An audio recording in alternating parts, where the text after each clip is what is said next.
noticed I had a hook on the end of the solder. That's so that I can reach around the other side of the pipe when I need to. Notice the fire lane that I'm putting on here. The hottest point is right there at the blue tip of it. And you will notice that the solder, just like water, will follow the heat. So we just put the fire where we want the solder to go, and it'll suck the solder right up in there.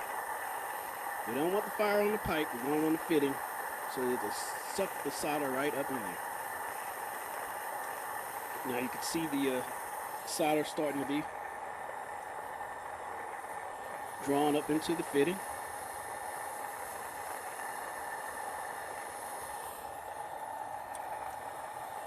A little running down the side. We're just going to kind of wipe that with our glove or our rag if you have one.